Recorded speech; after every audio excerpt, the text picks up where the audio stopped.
Oke, shalom semuanya. Selamat datang dalam acara peringatan 1 tahun dari almarhum Bapak saya, Bapak Domingo Syawang atau Mas Yosef ben Abraham Nabin Alafa Shalom. Pada kesempatan ini kita akan sama-sama belajar Torah yang akan dibawakan pertama oleh Raf Kalman Kid Flax dan yang kedua oleh More Aharon Sharon, yang mana pembelajaran ini kita dedikasikan untuk 1 tahun kepergian Bapak Mose Yosef. Untuk itu, tanpa berlama-lama lagi, kita langsung saja mulai pelajaran yang pertama dari Raf Kid, yang nanti akan saya terjemahkan untuk setelah Rabbi Kid bicara, dan saya akan terjemahkan, dan seterusnya. Raf Kid, every time you give the shiur, every time you talk, I will be translating, so the community who cannot speak English can understand also the shiur.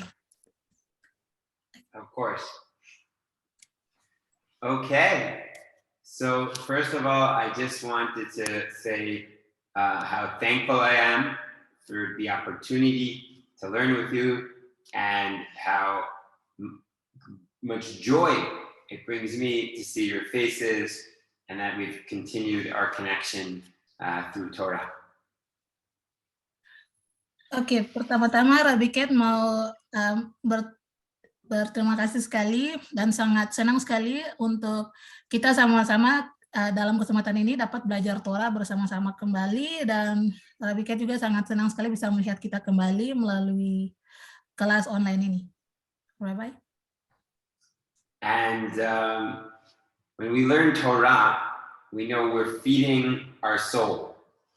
And so the Torah that we're learning should feed our souls and also should be for the soul of all those in the heaven who we know are watching over us, and it should be a merit for all of them. Jadi ketika kita belajar Torah itu, kita sebenarnya sedang memberi makan jiwa kita, dengan harapan apa yang kita pelajari ini juga dapat memberi makan jiwa-jiwa yang di seberang sana juga gitu, dari apa yang telah kita pelajari. Ya, seperti itu. Bye-bye. And I just wanted to say, if anyone has a question at any point about anything, just raise your hand. I'll look for it, or speak. It doesn't just have to be a monologue where the rabbi talks and you listen. If you have any questions, please feel free to ask at any point. Rabbi juga menambahkan, kalau ada dari kita sekalian yang memiliki pertanyaan, bisa langsung ditanyakan, bisa angkat tangan saja, lalu ditanyakan, atau bisa langsung kasih nyala mic-nya juga untuk mengajukan pertanyaannya. Jadi ini bukan seperti satu arah saja Rabbi yang ngomong, dan kita hanya mendengarkan saja. Kalau kita ada pertanyaan, kita juga bisa langsung sampaikan kepada Rav Kid. Rabbi?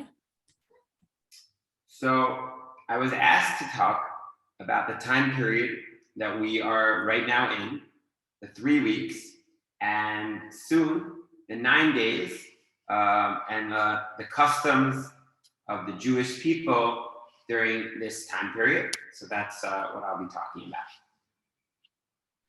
Jadi kami dari keluarga ada secara spesifik minta Rabi untuk menyampaikan tentang pengajaran tentang waktu yang sekarang sedang kita jalani, yaitu kita sedang berada di tengah-tengah masa 3 minggu,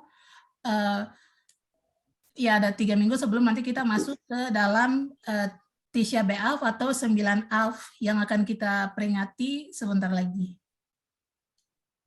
So this Friday, Thursday night actually, begins the first day of the month of Av.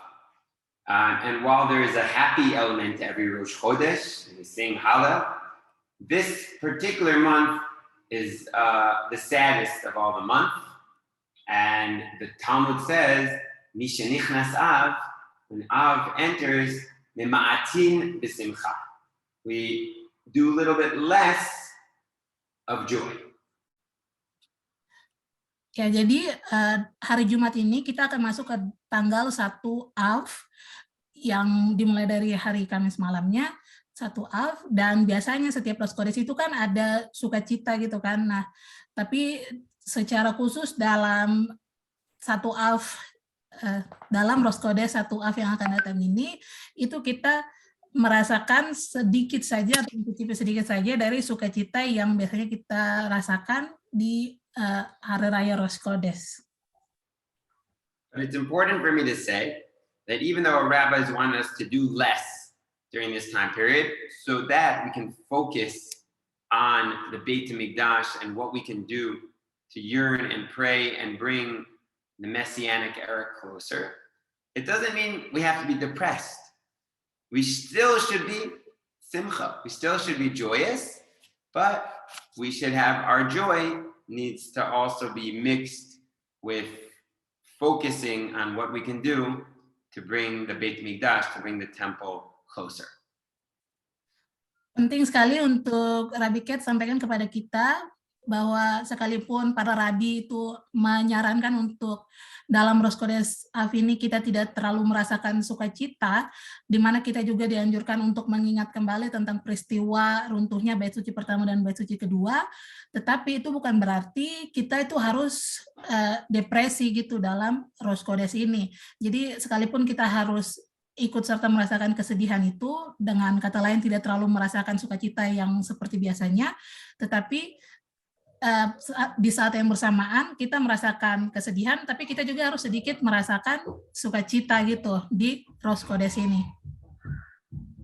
But at the same time, just as when someone dies in Jewish law, we must be sitting in a state of mourning for a week, so too during the 9 days, the Ashkenazi custom is to do certain acts of sadness to show that we are missing and yearning the temple and all the sad things that have happened throughout our history, because we do not have the temple, the Beit Mikdash. So this is the time period where we sit and we mourn for that.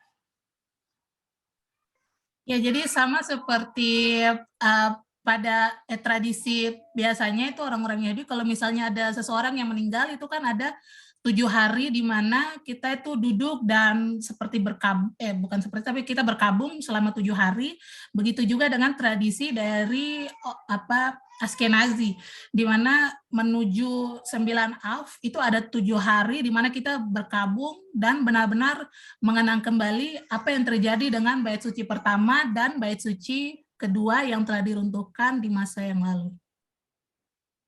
So the first law, or really it's a custom that developed into like almost a law, though it's not mentioned in the Talmud, so it's not a law, it's a strong custom that Jews have had for hundreds of years, is during the 9 days, starting from Friday, we refrain from eating meat or chicken, and we refrain from drinking wine. But this does not apply on Shabbat. Shabbat, one may eat meat and one can drink wine, because Shabbat we have to be joyous on all occasions. Jadi ada satu hukum yang mana ini bukan secara harafiah hukum, tapi ini seperti kebiasaan yang sudah dilakukan oleh orang-orang Yahudi selama 1000 tahun lamanya, di mana pada tanggal 9 Av atau menuju ke 9 Av nanti, itu kita tidak makan daging, kita tidak makan daging sapi, daging ayam, dan kita tidak minum wine. Tetapi kalau kita di dalam durasi itu, kalau kita nanti melewati Syabat, dalam Syabat itu kita bisa makan daging sapi, daging ayam, dan minum wine, karena Syabat ini lebih diutamakan seperti itu. Now, this law of not eating meat and wine is because in the temple we used to have meat for the sacrifices, and we would have wine on the altar. So to remind us that we no longer have a temple to do meat and wine properly for the sake of God, we refrain from meat and wine as an act of mourning. Jadi pertanyaannya, kenapa sampai kita tidak makan daging dan minum wine saat masa-masa ini? Karena daging ini itu biasanya dipersembahkan di bait suci, dan anggur juga atau wine. Nah, karena bait sucinya ini sudah diruntuhkan, makanya sebagai bentuk penghormatan kita, jadi selama masa ini kita tidak makan daging sapi maupun ayam dan juga minum wine. However, at Havdalah, this Saturday night, one may drink grape juice because that is for the sake of a mitzvah, and we do Havdalah with grape juice.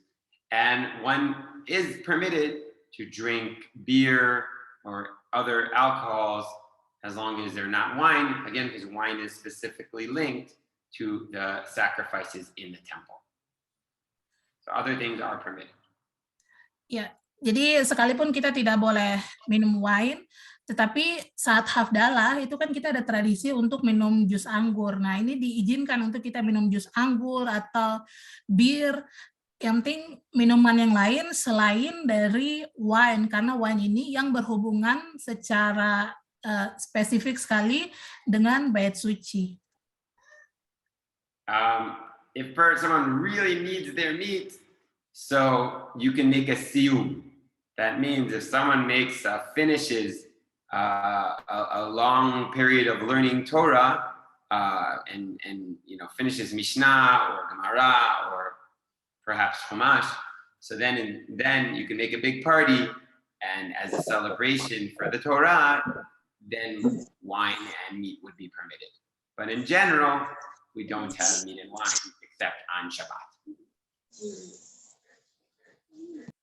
Oke, jadi kalau misalnya ada seseorang yang ingin sekali gitu untuk makan daging sapi maupun daging ayam, nah di sini Rabi mengajarkan kalau kita bisa misalnya menyelesaikan satu pembelajaran secara penuh, misalnya pembelajaran Mishnah, kita belajar dari pertama sampai terakhir. Biasa kan kalau kita sudah belajar lengkap itu ada satu perayaan di mana kita merayakan kita sudah belajar semua satu buku. Nah, kalau sudah seperti ini boleh kita dalam masa-masa ini kita bisa makan daging sapi maupun ayam dan minum wine sebagai bentuk perayaan karena kita sudah lengkap mempelajari satu buku. Jika ada yang benar-benar sekali ingin makan daging sapi atau daging ayam atau wine di masa-masa ini.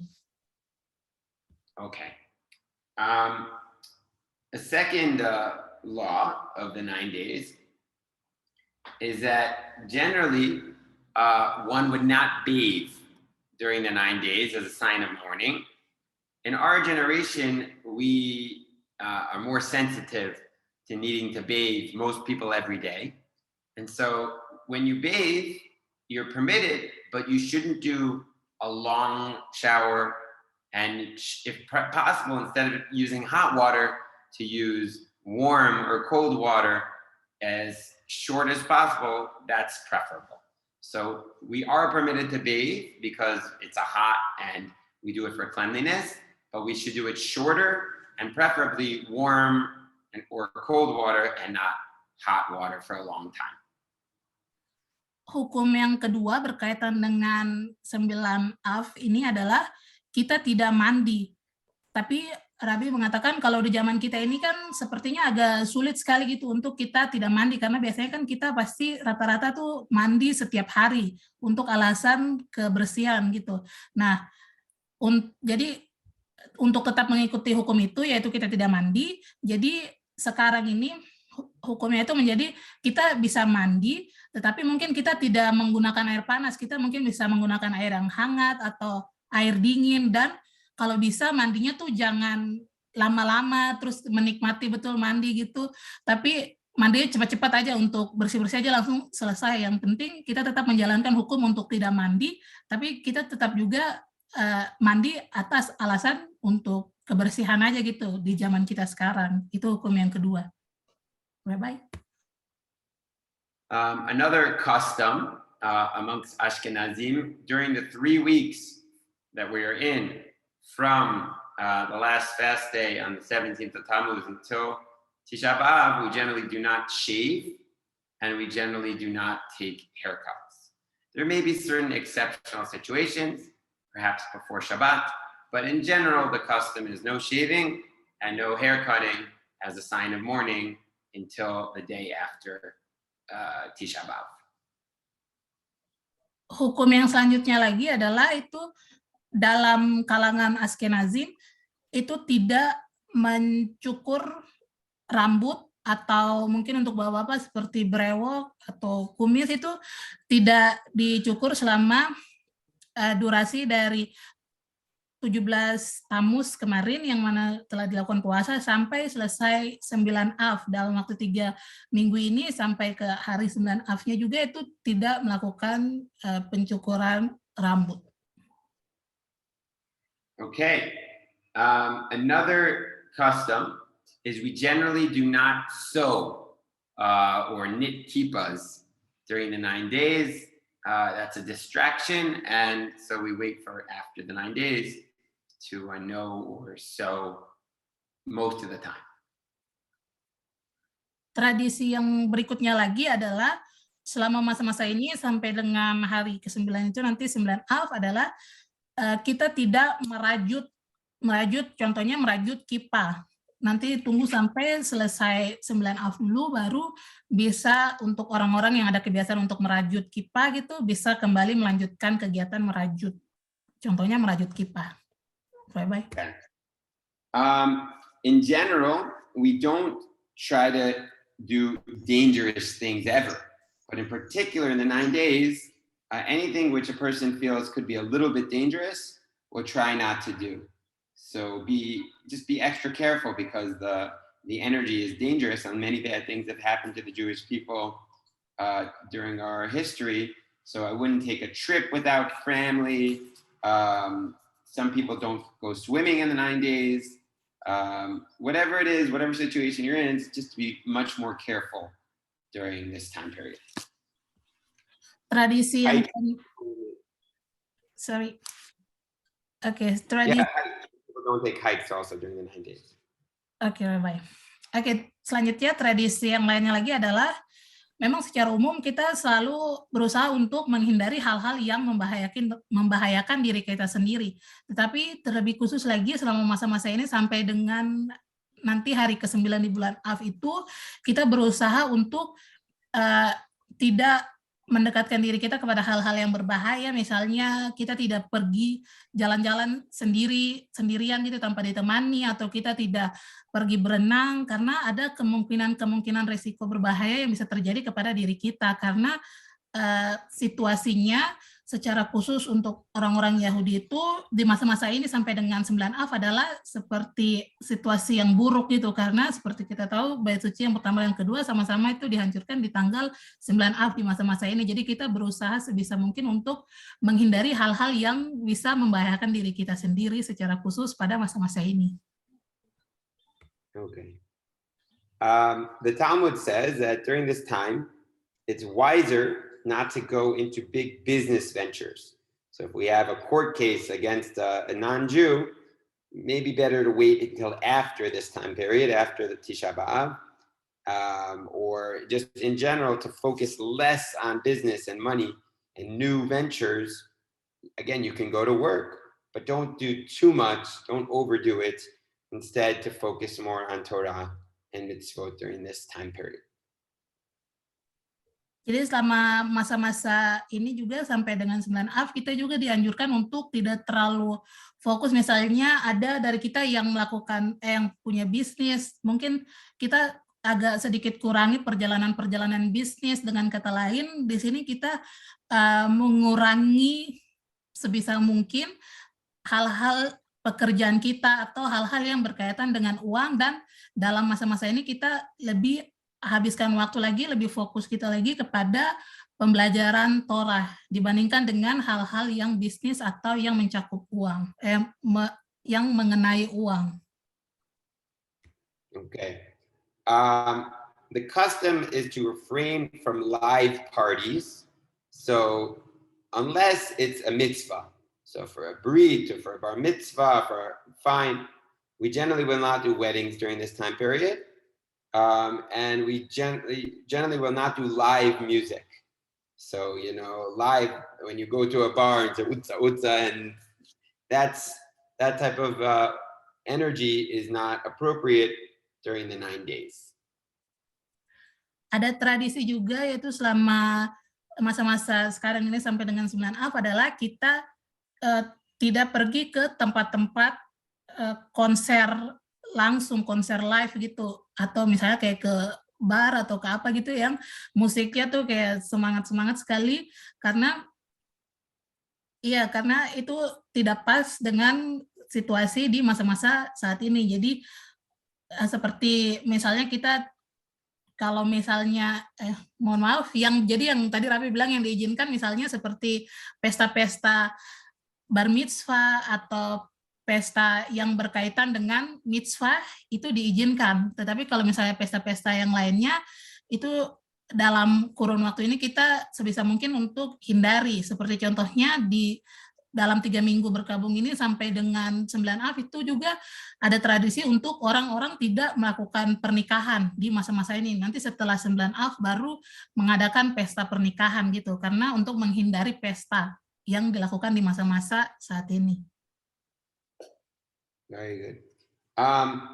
As for listening to music on a computer or on a YouTube or phone, there are different customs. Some refrain from any music.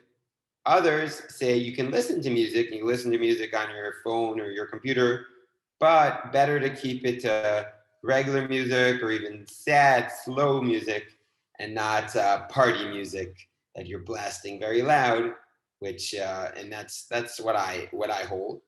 And you can listen to music in the background if you'd like, just it should try to be soft, slow, sadder music and not big party music.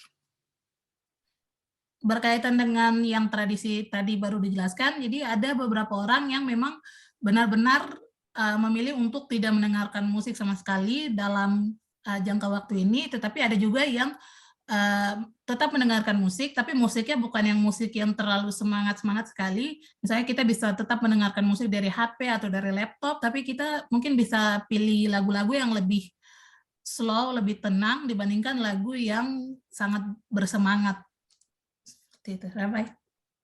Okay, 2 more laws for the 9 days. One, we generally do not go shopping unless it's for our needs. So yes, you can go shopping to get milk and eggs, but we won't go buy a new guitar during the 9 days because that's, for happy times. So we refrain from focusing on external things, and we won't go shopping unless we really need something during the 9 days. Ada 2 hukum lagi yang akan Raffi sampaikan di sini. Yang pertama itu kita secara umum dalam kurun waktu ini kita tidak pergi berbelanja, dan maksudnya adalah kalau berbelanja tentang kebutuhan kita yang benar-benar seperti mungkin makanan gitu, itu sangat dipersilakan sekali karena itu untuk memenuhi kebutuhan kita. Tetapi tradisi untuk kita tidak belanja yang dimaksud di sini adalah kita tidak belanja-belanja seperti misalnya kita beli gitar baru atau beli barang yang bukan kebutuhan yang harus langsung kita penuhi seperti itu. And finally, the custom is to refrain from doing laundry during the 9 days. And even for clothing for after Tisha B'Av, we don't do it.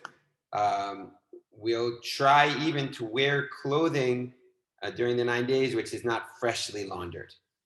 So some people will wear whatever clothing they intend on wearing during the 9 days right before the 9 days. They'll wear the clothing, and others will just step on the clothing a little bit, so that it's not fresh and it feels a little bit like you don't get that joyous feeling of wearing freshly laundered clothing. Tradisi yang terakhir adalah selama masa ini sampai dengan 9 Av itu kita tidak melakukan, kita tidak cuci baju kita itu. Maksudnya adalah kalau misalnya kita sudah cuci baju kita, terus mungkin kita bisa ada orang-orang yang supaya bajunya ini tidak bersih-bersih amat gitu, jadi baju yang bersih dari lemari itu dikeluarin terus diinjak itu supaya kotor sedikit, terus ditaruh lagi di lemari lalu dipakai lagi. Dengan kata lain di sini kita tidak mencuci baju, maksudnya adalah supaya kita tidak terlalu menikmati baju bersih gitu, jadi bajunya nih jangan bersih-bersih amat. Jadi ada yang akalinnya seperti itu, dikeluarin yang dari lemari sudah bersih tapi diinjak terus ditaruh lagi untuk nanti dipakai lagi gitu. But for children or for underclothing, which a person needs and might not have so much of, then we would allow a person to do laundry. So for children who need to change their clothing a lot, we are more lenient, and also for underwear, if a person needs underwear, he can do You can do laundry, or for sheets also sometimes. The things you need and don't have enough of, so then we are lenient about that.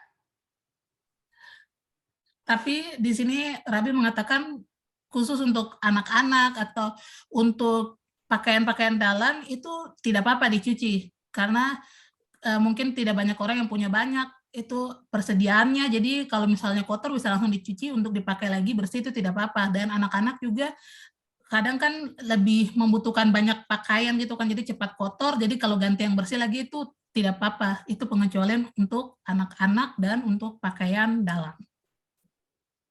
And again, the goal of all these customs was so that we can, instead of being focusing on business or shopping or laundry, to focus on how we can become better Jews and learn more and pray better and be kinder and more loving towards each other, to focus on the internal parts of our lives and not the distractions.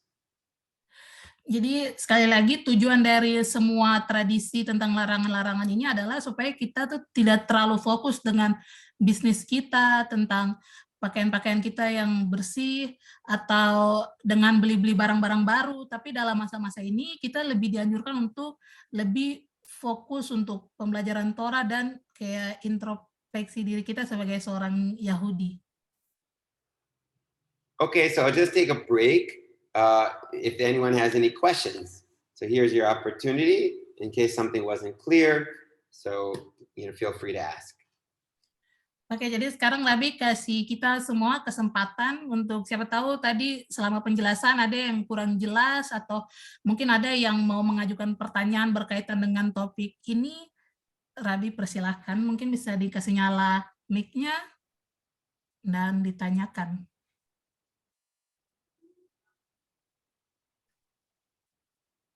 Okay, so we're good. So I'll continue on a little bit more. Baik, ya. Ya. Pertanyaannya, bolehkah kita meniup shofar pada bulan baru Av? Okay, terima kasih Bapak Odi. So Rabbi, the question is, can we blow shofar on Rosh Chodesh Av? Great question. Yes, a shofar is an instrument, no problem. Oh, siap. Ya, Pak Odi sudah mengerti ya jawabannya? Ya, boleh. Makasih. Ya. Sudah. Always blow shofar. Ada lagi yang punya pertanyaan mungkin sebelum Rabbi Ket lanjutkan? Okay. So unless there are more questions, I guess I'll dedicate the last 10 minutes of the class to the laws of the 9th of Av, of Tisha B'Av, which will be in a week and a half. Okay, this year Tisha B'Av falls out on Shabbat, so on Friday night it falls out on Shabbat, but we'll do the practices on Saturday night and Sunday because we don't mourn on Shabbat. Oke, jadi 10 menit terakhir ini Rabi akan bahas tentang hukum-hukum tentang Tisha B'Av-nya atau 9 Av. Jadi tanggal 9 Av, Tisha B'Av tahun ini akan jatuh pada hari Syabat. Dan kita tidak berkabung pada hari Syabat. Jadi praktiknya itu nanti Tisha B'Av ini akan kita rayakan di hari Sabtu malam, itu minggu depan. Bukan Sabtu besok, tapi yang minggu depannya. So, Tisha B'Av is the saddest day on our calendar, and it's a time when many, many sad events happened in our history. And so the rabbis understood that this is the time to fast and reflect upon how we can become better Jews to hopefully bring the Beit Mikdash and end all of the tragedies in our lives. Tisha B'Av ini adalah hari dalam kalender Yahudi yang paling menyedihkan gitu, karena banyak sekali kejadian-kejadian dalam sejarah orang-orang Yahudi yang menyedihkanlah yang jatuh pada tanggal 9 Av ini. Dan itu kenapa para rabi-rabi itu menganjurkan untuk kita berpuasa pada tanggal ini, supaya dengan harapan kita bisa cepat-cepat keluar dari situasi ini, dari penderitaan tragedi-tragedi yang selalu terjadi di tanggal ini. The first Tisha B'Av for the Jewish people was by the story of the spies, when 10 spies spoke negatively, badly about Israel, and the Jewish people cried and said, we don't want to go to Israel. And God said, this is a great sin to not trust in me about how good Israel is. And God decreed from then on, the 9th of Av will be a day of crying and mourning for the Jewish people. Tisha B'Av yang pertama itu dalam sejarah orang-orang Yahudi adalah ketika kisah tentang 10 mata-mata yang melaporkan hal yang menakut-nakuti tentang tanah perjanjian. Dan ini kesannya tuh seperti Hashem merasa, dalam tanda kutip, Hashem merasa ini kok kalian tidak percaya sama saya. Kalau saya bilang itu tempatnya bagus ya bagus, tapi ini malah seakan-akan 10 mata-mata ini melaporkan menakut-nakuti gitu seakan-akan. Dan sejak saat itu jadi Hashem mengatakan kalau oke, mulai saat ini Tisha B'Av akan menjadi tanggal 9 Av akan menjadi hari yang menyedihkan di mana orang-orang menangis pada tanggal itu. After that, during the time of the first temple, the Beit Mikdash was destroyed on the 9th of Av. And the rabbis taught that the main sin back then was idolatry, people worshiping idols. During the time of the second temple, it was also destroyed on the 9th of Av. And the rabbis tell us the main sin was sinat chinam, hatred between Jews and their fellow Jews. So those are two things we must focus on: getting rid of our spiritual idolatry and loving our fellow Jew much more. Yang 9 Av yang berikutnya adalah yaitu bait suci pertama dihancurkan pada tanggal 9 Av, dan rabi-rabi mengatakan bahwa alasannya adalah karena penyembahan berhala. Dan bait suci yang kedua juga dihancurkan pada tanggal 9 Av, dan alasan utamanya adalah kebencian antara sesama manusia, khususnya sesama orang-orang Yahudi. Nah, maka dari itu selama 9 Av ini kita dianjurkan untuk merenungkan kembali bagaimana caranya untuk kita bisa terlepas dari hal-hal penyembahan berhala ini, dan juga bagaimana kita ini tidak saling membenci antara sesama manusia, khususnya sesama orang-orang Yahudi. In 1492, the Jews were kicked out of Spain on the 9th of Av, Tisha B'Av. And in 1914, World War I broke out on the 9th of Av. Some rabbis suggest that the Jewish people had forgotten to come back to Eretz Israel, to Israel, and that was part of the sin which led to these tragedies. And we must remember where our home ultimately is here in Yerushalayim. Kemudian selanjutnya dalam sejarah itu di tahun 1492 orang-orang Yahudi ini ditendang atau dikeluarkan dari Spanyol, dan di tahun 1912 juga, kalau mohon maaf tadi kalau saya tidak salah dengar dari Rabi, itu orang-orang Yahudi ini juga terlibat dalam Perang Dunia Kedua.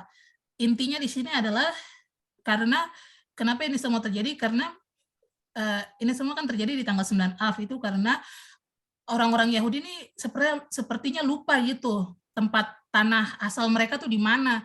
Jadi di sini Rabi bilang kita harus ingat kembali tanah asal kita tuh di mana, yaitu di Yerusalem. Jangan sampai kita lupa untuk kembali ke tanah asal kita.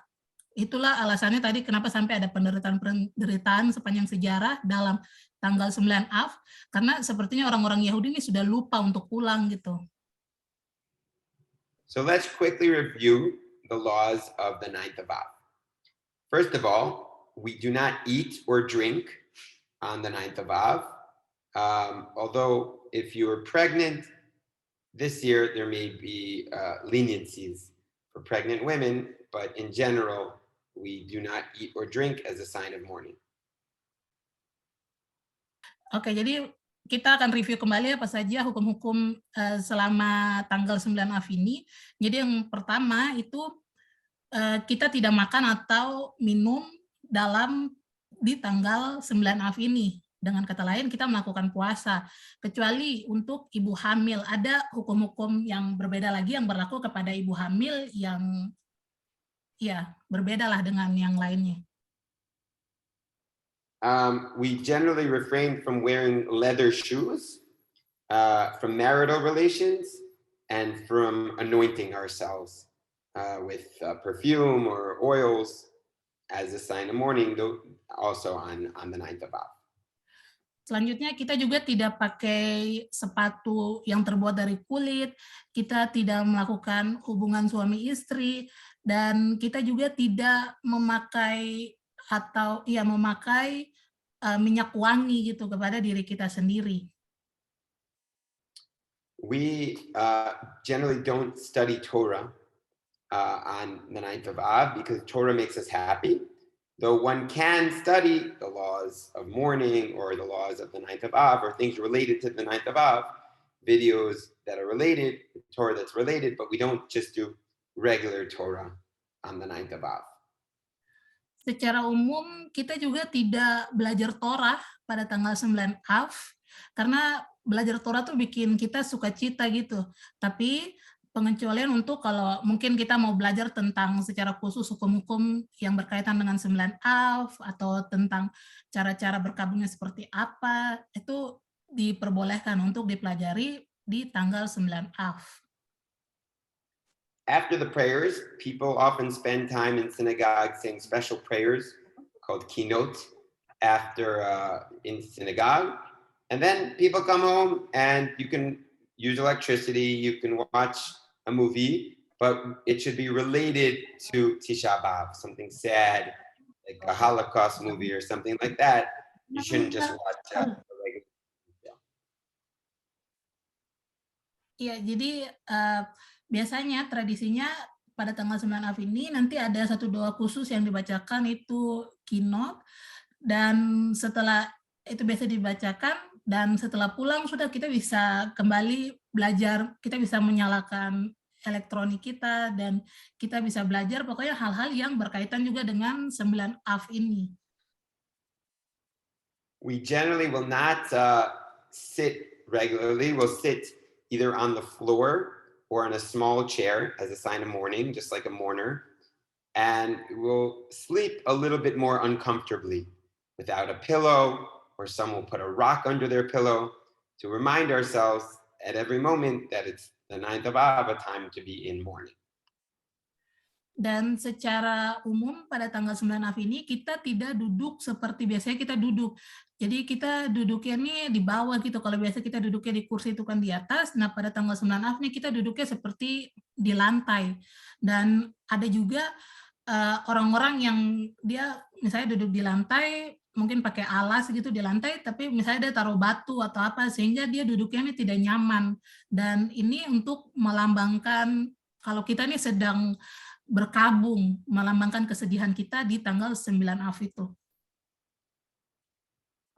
On the morning of Tisha B'Av, in our prayers, we don't put on tefillin, because a mourner doesn't wear tefillin. You say your regular prayers, and then we spend the whole morning saying special prayers called kinot, and yearning and reflecting about how we can become better Jews, doing introspection, how we can become holier, better Jews, so that we don't have to sit on Tisha B'Av next year. Pada saat ibadahnya itu untuk bapak-bapak gitu ya tidak pakai tefillin, karena Rabbi mengatakan kalau orang yang sedang berduka itu tidak berdoa dengan menggunakan tefillin. Dan biasanya di ibadah paginya itu nanti ada juga doa khusus yang dibacakan namanya kinot, yang dibacakan pada tanggal 9 Av itu, dan di situ kita juga seperti merefleksikan kembali diri kita sebagai seorang Yahudi gitu. After midday, we are allowed to sit up on our chairs and we put on our tefillin for mincha, and we're allowed to be in a little better, more joyous state, because we have a tradition that one day the Messiah will be born on the 9th of Av. So we are hopeful that he will come soon. Jadi setelah tadi kan tentang ibadah paginya, nanti kalau sudah masuk ibadah siang, minka, setelah itu kita sudah bisa duduk seperti biasa lagi. Kalau duduk di atas kursi juga dipersilahkan, karena ada tradisi atau kepercayaan gitu bahwa di tanggal 9 Av ini Mosiah itu lahir. Nah, itu sebabnya kita juga sudah mulai merasakan sukacitanya gitulah di tanggal 9 Av itu juga. Makanya kita mulai merasakan atau kita sudah seperti tidak terlalu sedih-sedih amat lagi setelah waktu doa siang atau setelah minka. At night, we pray, eat the Ma'ariv, and then at the 3 stars, we do the Havdalah on grape juice, and we can eat and be happy again. Nanti setelah sudah malam, kita lakukan doa Ma'arif lagi, dan ya setelah Ma'arif 3 bintang muncul gitu kan, kita bisa lihat di Zemanim gitu, 3 bintang sudah muncul, lalu kita lakukan Hafdalah, dan setelah itu kita sudah bisa makan lagi, karena tadi kan ingat kita sedang puasa tadi. The sages teach us that those who mourn during this time period and are sad will be the ones who will be able to truly be joyous during the holidays of Sukkot and Rosh Hashanah, Yom Kippur. We are a family, so a family also cries together and also rejoices together. So most of the time in the Jewish calendar we're happy, but there are some times when we tone it down a little bit so that we can focus on being holier, happier Jews.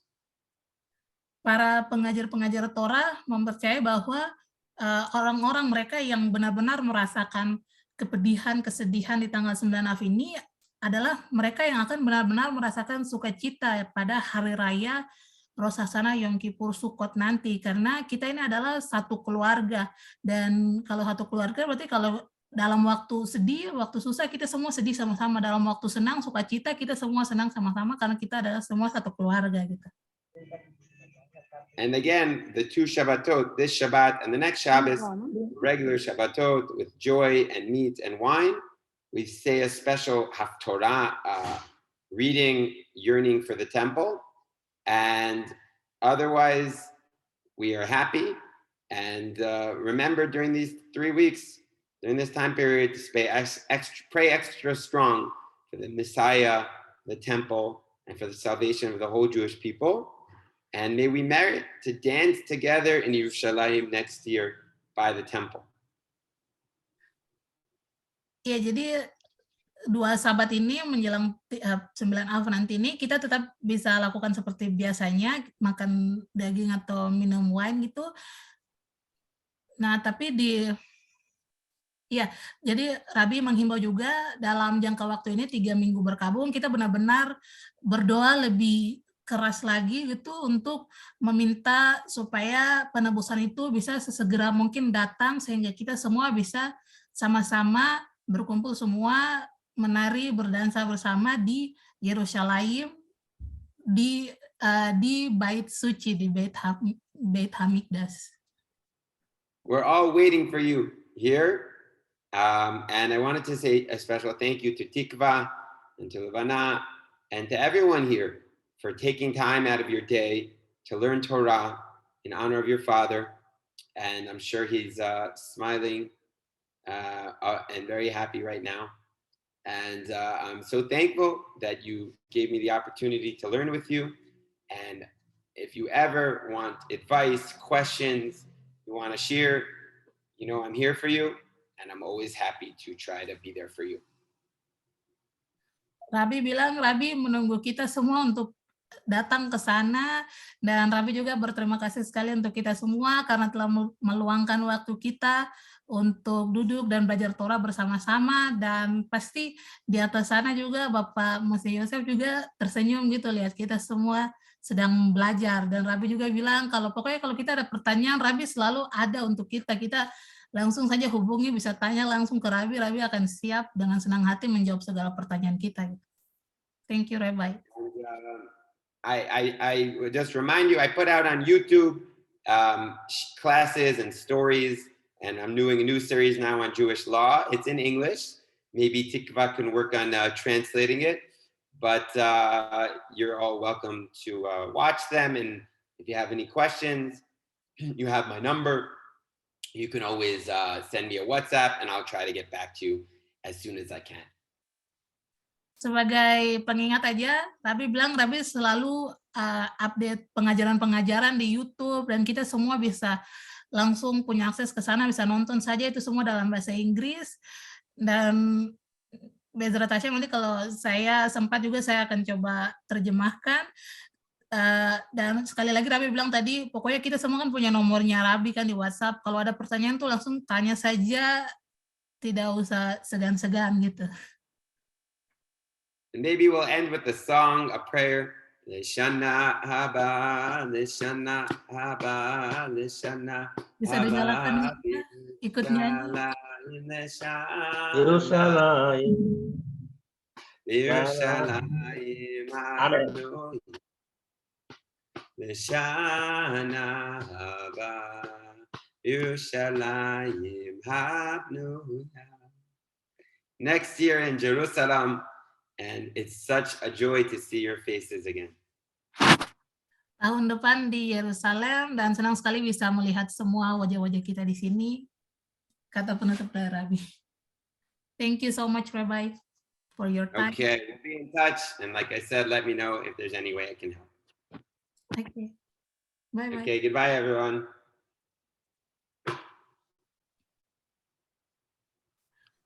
Thank you, Rabbi. Ya, jadi tadi kita sudah ikuti pengajaran yang pertama yang dibawakan oleh Rabbi Kate. Sekarang kita akan masuk ke dalam pelajaran Torah yang kedua yang akan dibawakan oleh More Aharon. Untuk itu, waktu dan tempat, Bapak More, saya persilahkan jika sudah siap. Nanti kalau ada pertanyaan, ibu-ibu, bapak-bapak, silakan ditanyakan ke Bapak More. Dan tadi juga ke Rabbi Kate. Kita semua kan pasti yang ada di grup WhatsApp itu bisa lihat sendiri, Rabbi Kate selalu kirim-kirim pengajaran. Kalau ada pertanyaan langsung chat saja, karena Rabbi juga sudah sangat bersedia sekali. Oke, Bapak More, jika sudah siap, waktu dan tempat saya persilahkan. Baik, shalom. Kedengaran suaranya ya? Kedengaran. Baik. Ya, luar biasa. Pertama-tama yang saya mau sampaikan bahwa selama ini kita sering merayakan atau memperingati hari meninggal atau hari kematian dari saudara-saudara atau keluarga kita yang sudah pergi mendahului kita. Tetapi malam hari ini saya akan mau sampaikan arti pentingnya kita mengapa harus memperingati itu. Ya, seperti Rabbi Kate tadi sudah sampaikan bahwa ternyata ada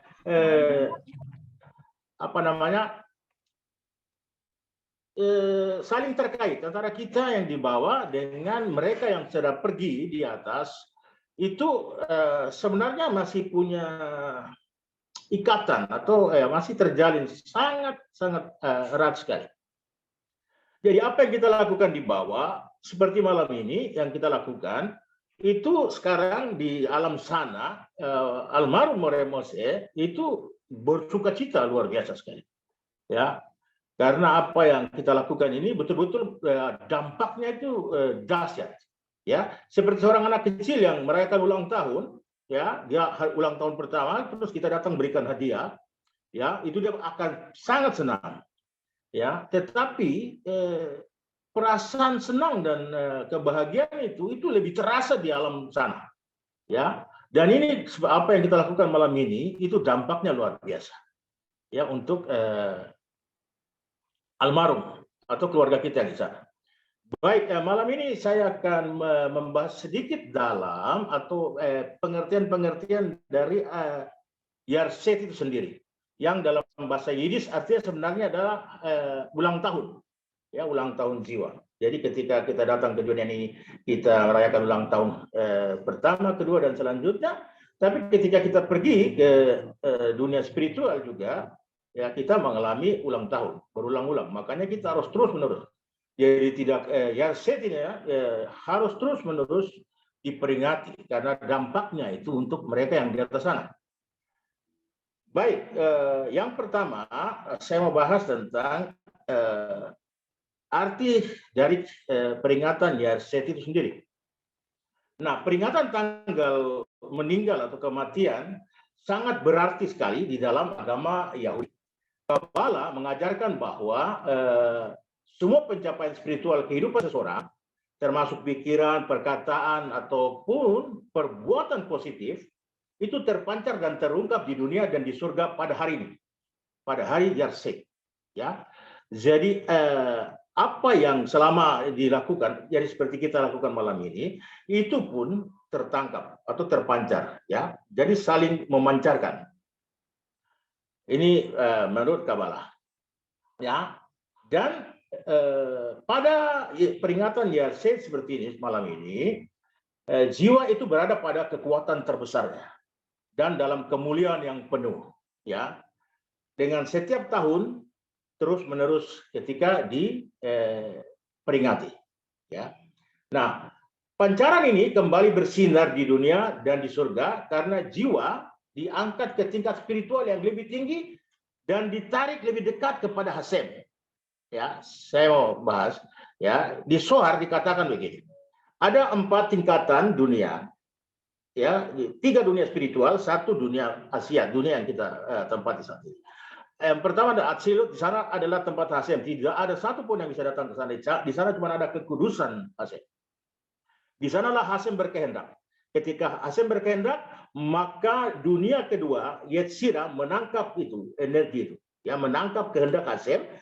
Dan di antara para kerubim ini, kemudian para kerubim ini mengirim energi kehendak Hashem itu ke dunia ketiga di Yetzirah, Eberia. Di sana malaikat Mikael dan Gabriel dan semuanya. Mereka menangkap itu dan mereka mengeksekusi.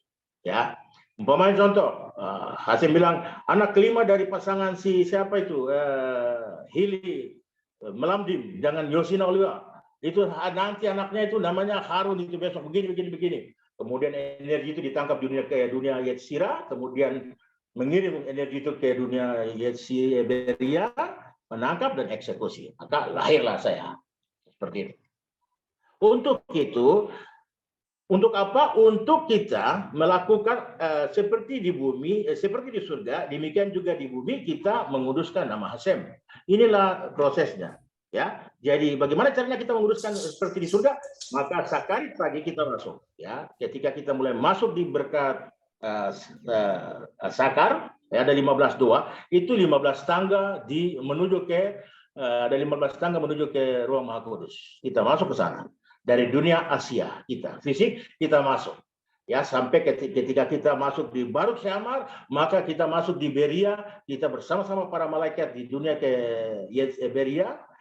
Mulai bersama-sama masuk sampai di Yistabah, ya, sampai di Yistabah kita masuk di dunia Yetzirah, di sana ada kerubim, ya, kita bersama-sama, ya, kemudian kita masuk ke dunia Atzilut pada saat kita masuk di Amidah, ya. Jadi kalau kita perhatikan di film-film kerajaan, ketika raja berdiri di depan, kemudian para menteri kanan kiri, ya, kanan kiri. Nah, kita berdiri di tengah-tengah. Ya, mereka saling berhadapan-hadapan dan saling mengatakan apa? Kados, kados, kados, Hashem Shefaot. Ya, seperti itu. Jadi kita pada sana. Nah, tetapi beda kalau kita sudah meninggal, kita seperti sekarang, ya. Kenapa jiwa kita harus diangkat dari spiritual yang satu lebih tinggi, ditarik sampai lebih dekat kepada Hashem, seperti pada saat kita datang. Pada saat kita meninggal, perhatikan baik-baik. Ya, nefes kita ada jiwa kita terdiri dari 3. Nefes, ruah, dan nesama. Ya, menurut Zohar dikatakan bahwa nefes itu akan menjaga, ya, tempat di mana tubuh kita dimakamkan. Nefes akan menjaga di sana. Makanya kita harus hati-hati, doakan terus. Karena orang yang pintar biasa datang ambil roh itu untuk pakai sebagai untuk jampi-jampi hal-hal jahat. Ya, itu makanya harus hati-hati. Kita datangi, kita kunjungi, siarah terus, kita pagari supaya jangan diambil oleh orang-orang yang jahat. Kalau orang Sentani bilang mahe, ya itu mereka sering datang ambil mahe, itu dipakai untuk membuat hal-hal yang jahat untuk orang lain. Kemudian ruah kita pergi ke Gan Eden di bagian bawah, ya di sana dia akan dibersihkan, ya untuk menerima tubuh yang baru, ya kita punya salah, tidak ada orang sadik yang tidak pernah salah, maka ruah mereka akan pergi ke Gan Eden di bawah, kemudian di sanalah dibersihkan. Tetapi Nesama kemana? Nesama naik ke Gan Eden yang di atas. Makanya setiap Yerseit, ya maka setiap peringatan jiwa itu akan mendaki. Dari mana? Dari Gan Eden bawah, ruah ini terus menerus. Dia mendaki untuk naik ke bagian atas. Ya. Nah, saya lanjutkan. Nah, sementara pancaran spiritual dari atas itu dapat mempengaruhi orang-orang di bawah. Jadi apa yang dikerjakan oleh orang-orang di atas yang telah pergi itu bisa mempengaruhi atau berdampak bagi kita yang ada di muka bumi ini, ya, di alam ini sekarang. Tetapi juga kebalikannya, anak-anak almarhum atau mungkin dia punya murid, teman-teman, kerabat atau orang asing juga, itu juga dapat memberikan manfaat kepada mereka yang di atas. Contohnya apa ya malam ini? Ketika kita duduk dan memperingati Yerseit untuk beliau, manfaatnya dia dapat. Almarhum dapat di atas, ya. Nah, pada hari peringatan ini, setiap misa yang dilakukan dan setiap upaya untuk meningkatkan kehidupan spiritual seseorang yang telah dilakukan almarhum semasa hidupnya membawa pahala besar bagi almarhum.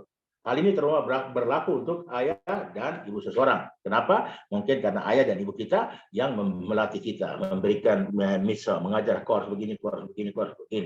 Ya. Dan juga almarhum pada saat dia almarhum Moremose, ya. Moremose ini banyak sekali memberikan pahala atau mitzvot. Dia memberikan orang pekerjaan karena sana sini. Nah, ini pahalanya sungguh luar biasa, berdampak sekali. Pada saat malam ini dia menerima seluruhnya, ya, seluruhnya dia dapat. Nah, yang bagian kedua adalah perspektif yang lebih mendalam, ya, pengertian yang lebih dalam dari Yerseit. Yang saya sampaikan bahwa perhatikan dalam sebuah peringatan Yerseit umumnya dikaitkan dengan dua perasaan yang campur aduk. Di satu sisi kita belajar dari orang bijak kita bahwa jiwa orang yang telah meninggal naik dari satu dunia spiritual ke dunia yang lebih tinggi seperti saya sudah jelaskan tadi di awal, ya. Oleh karena itu ini adalah hari bersukacita bagi jiwanya. Maka dari itu ini merupakan hari sukacita bagi orang terdekat dan terkasih yang ditinggalkan. Ya. Di sisi lain, pada saat memperingati Yerseit secara alami menekankan kehilangan yang dialami keluarga, otomatis ya mengakibatkan perasaan sedih, mengingat kebaikan-kebaikan, kenangan bersama almarhum. Nah, sebenarnya bagaimanapun juga Yerseit seharusnya tidak memunculkan perasaan sedih, melainkan perasaan refleksi, pemeriksaan diri dan pertobatan, ya, bagi kita yang ditinggalkan. Nah, saat ini seorang harus berusaha untuk menyelaraskan hidupnya di bumi dengan jalan yang diikuti oleh jiwa di atas yang terus-menerus mendaki. Jadi kita ini yang di bawah, yang sekarang ini saat ini sama-sama harus menyelaraskan hidup kita dengan jiwa di atas. Karena jiwa di atas dia akan mau mendaki sampai dia mendapat Gan Eden yang di atas. Untuk itu kita juga harus menopang untuk melakukan hal-hal yang terbaik sehingga dengan jalan itu maka kita semakin mendorong untuk bertambah naik jiwanya. Artinya sama seperti jiwa terus meningkat dari tahun ke tahun, pergi dari kekuatan ke kekuatan, demikian pula mereka yang terkait dengan jiwa harus terus meningkat dalam kemajuan mereka dalam pengetahuan Torah dan mematuhi mitzvot.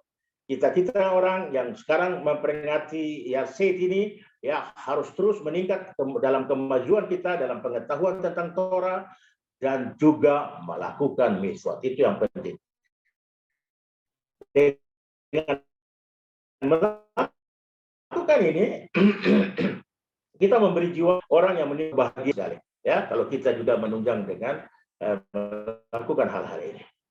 Nah, pendekatan ini menggarisbawahi pandangan Yudaisme bahwa pada kenyataannya tidak ada kematian dalam hal Tuhan. Dalam Tuhan tidak ada. Jadi cuma Tuhan ketika Dia mengirim kita, jiwa kita hidup, kemudian kita berganti pakaian, yang tadinya kita datang ke dunia harus memakai tubuh fisik, ya, tetapi jiwa kita tetap hidup, ya, tidak ada kematian. Cuma kita berganti pakaian lagi. Jadi di dalam Tuhan tidak ada kematian.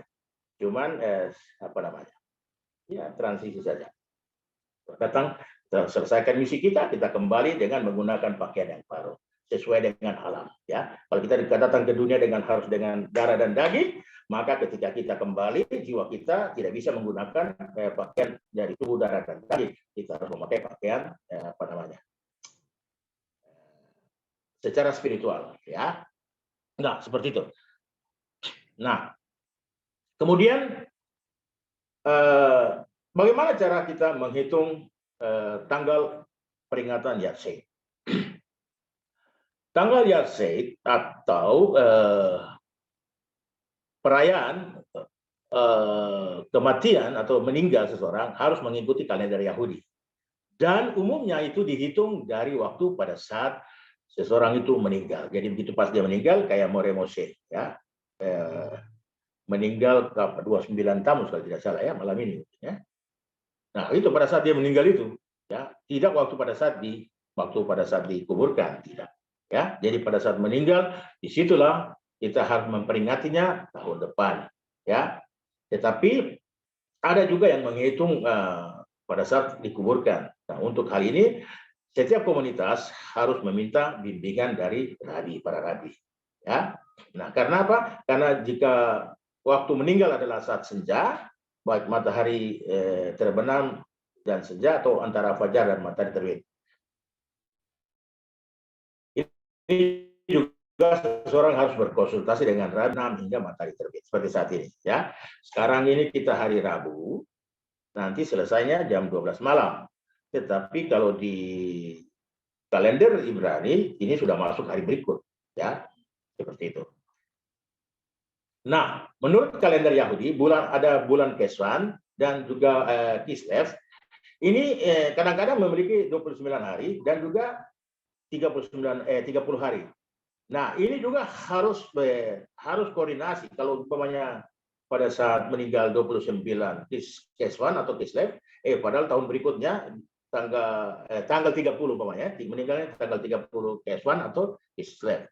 Tapi tahun depan jatuhnya tanggal 29, tidak ada tanggal 30. Nah, kita harus koordinasi dengan rabi. Bagaimana caranya? Demikian juga pada saat tahun Kabisat, ya. Biasa tahun Kabisat itu 13 bulan dalam satu tahun. Ada adar kedua. Nah, kalau pada saat jatuhnya begitu, bagaimana caranya? Itu juga kita harus menanyakan kepada rabi. Nah, rabi yang kita percaya atau membimbing kita, bagaimana untuk kita tentukan tanggal. Atau umpamanya begini, kita tidak tahu kapan orang yang kita mau memperingatkan hari Yahrzeit-nya dia, kita tidak tahu tanggal kapan dia meninggal. Ya, dan tidak ada saksi-saksi atau orang-orang atau dokumen yang bisa menunjukkan hal itu. Itu juga kita harus konsultasi dengan rabi. Nanti biar rabi yang tentukan, oke, kita ambil tanggal ini, kita tentukan tanggal ini untuk kita peringati Yahrzeit bagi almarhum. Nah, yang terakhir ada beberapa tradisi pada saat memperingati Yahrzeit. Yang pertama adalah kebiasaan mengatur supaya disebut dalam pembacaan berkat Torah selama ibadah Sabat sebelum Yahrzeit. Jadi kalau ada anak laki-laki yang ditinggalkan, biasanya harus dilibatkan untuk membaca Torah, ya, seperti Sabat kemarin para Pinchas harus ambil bagian di sana, ya. Kemudian setelah pembacaan Torah membacakan Al-Qadis, ya, setengah kadis, ya. Kemudian juga pembacaan maftir, yaitu pembacaan setelah Torah. Kemudian jika Yahrzeit jatuh pada hari Senin atau Kamis, seorang laki-laki yang memperingati Yahrzeit ini harus mengatur dirinya mengambil bagian dalam pembacaan berkat Torah saat ibadah di sinagog. Biasanya di sinagog pada saat Senin itu ada pembacaan Torah. Ya, pembacaan Torah pada Senin itu membaca parasat yang Sabat kemarin. Tetapi pada hari Kamis itu membaca parasat untuk Sabat depan. Nah, orang-orang yang memperingati Yasid harus mengambil bagian di antara 2 hari ini. Kemudian yang ketiga, setiap mereka yang memperingati Yasid dan yang berduka harus menyalakan lilin selama 24 jam. Jadi tadi mulai begitu masuk Erev Yasid itu sampai dengan besok lilin harus tetap menyala terus ya. Nah, yang keempat, ada tradisi bahwa mereka kadang-kadang ada beberapa yang mengambil untuk diri mereka sendiri itu berpuasa pada hari Yasid. Ya, jadi pada saat pagi tadi ya mereka sebelum fajar matahari terbit mereka sudah berpuasa dan begitu pas matahari terbenam mereka selesai puasa. Nah, ketika mereka berpuasa itu, maka pada saat di Sakarit ataupun minha itu kan ada doa untuk ketika mereka yang berpuasa ya. Nah, jadi antara re feanenu verifarifenu gelunu merah semeja ya, dengan antara itu dengan pokoknya selah lanu re feanenu verifarifenu gelunu merah. Dan setelah itu ada anenu. Ya, doa itu harus dibaca mau masuk ke Yasid. Nah, yang keenam biasanya itu juga menyalakan lilin di stand, di tempat di pemimpin doa gasan itu. Kalau kita di sinagog ada tempat untuk taruh lilin. Itu juga ditaruh pada saat ibadah. Nah, yang ketujuh itu di beberapa tempat mereka juga biasa sediakan makanan ringan, hidangan ya untuk dimakan bersama. Dan pada saat besok Sakarit pagi biasanya disediakan whisky ya untuk diminum sama-sama, untuk sama-sama kita katakan sama-sama lechaim ya, dengan harapan bahwa jiwa harus diangkat di alam surga. Jiwa yang sana harus diangkat terus lechaim, dari kehidupan ke kehidupan, dari kekuatan ke kekuatan. Nah, yang kedelapan banyak mereka yang memperingati Yasid harus banyak mempelajari Misnayot atau namanya hukum Misnah ya, untuk menghormati jiwa yang telah meninggal ya. Terutama pasal-pasal yang dimulai dengan huruf-huruf nama Ibrani dari orang yang telah meninggal ya. Juga harus mempelajari pasal-pasal yang dimulai dengan huruf-huruf dari kata Nesawa. Jadi kita baca Misnah umpamanya Mose mem itu berapa? 40 ya. 40 mem. Terus sin berapa? Sin. Kemudian Mose 10. Nah itu. Jadi pasal kita lihat pasal yang sesuai dengan angka dari nama ini kita baca. Kemudian Nesama. Kita baca nun.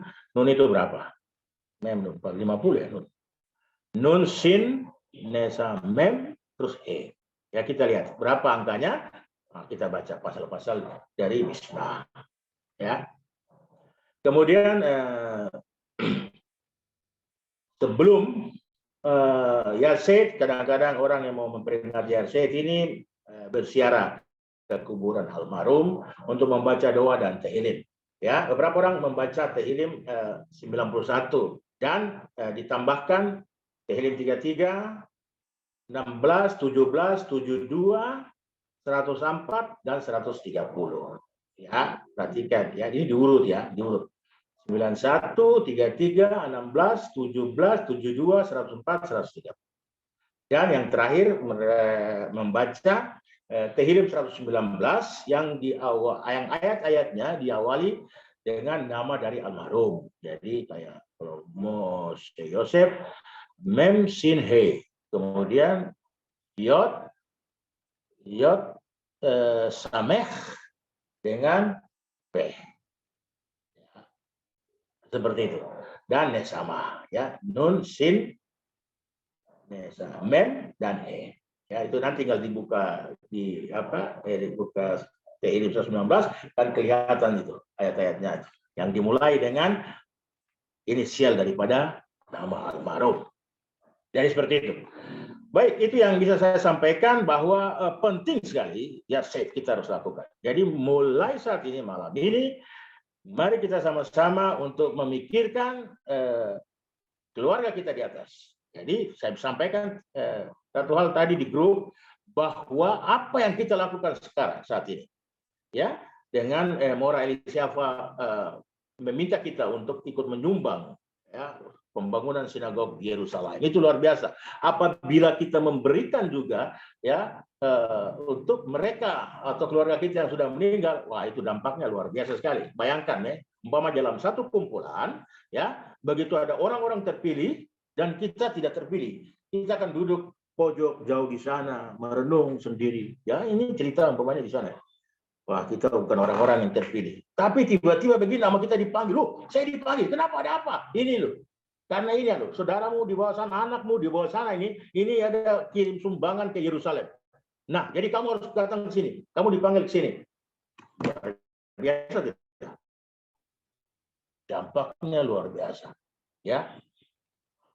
Begitu yang tadinya urutannya dibawa dan orang-orang yang tidak terpilih, tiba-tiba karena kita menyumbang atas nama mereka untuk pembangunan sinagog di Yerusalem, mereka diangkat ya dari kekuatan ke kekuatan untuk mendekat lagi kepada Hashem. Amin. Baik, saya kira itu yang bisa saya sampaikan malam ini. Untuk pertanyaan nanti ya bisa langsung ke saya atau di grup lah ditanyakan ya. Karena saya juga ada kegiatan sedikit. Saya atur juga untuk orang tua saya yang akan persiapan, yang bapak adik saya yang di Belanda juga meninggal untuk dia punya persiapan, punya ucapan syukur. Baik, saya kira begitu. Shalom, Veto Daraba. Shalom. Daraba, Bapak Mora Arancaran. Oke, Shalom, Saudara. saya mau ucapkan terima kasih juga Shalom, Saudara. semuanya.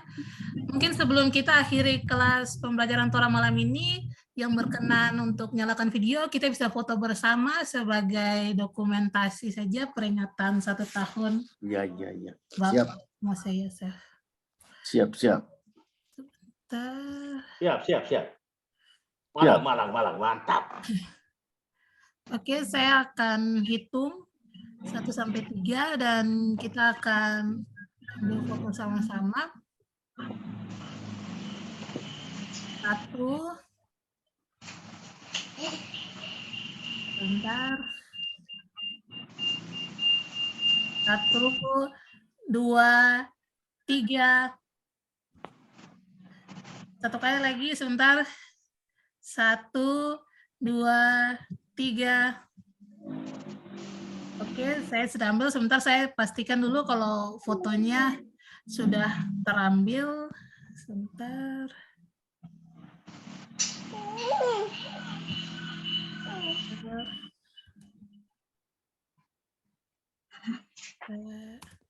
Oke, fotonya sudah terambil. Saudara Ba, terima kasih banyak untuk Bapak Ibu sekalian yang sudah meluangkan waktunya untuk kita sama-sama belajar Torah yang didedikasikan untuk almarhum Bapak Mose Yosef. Sekian dan selamat malam. Lehitraut. Laila Tov.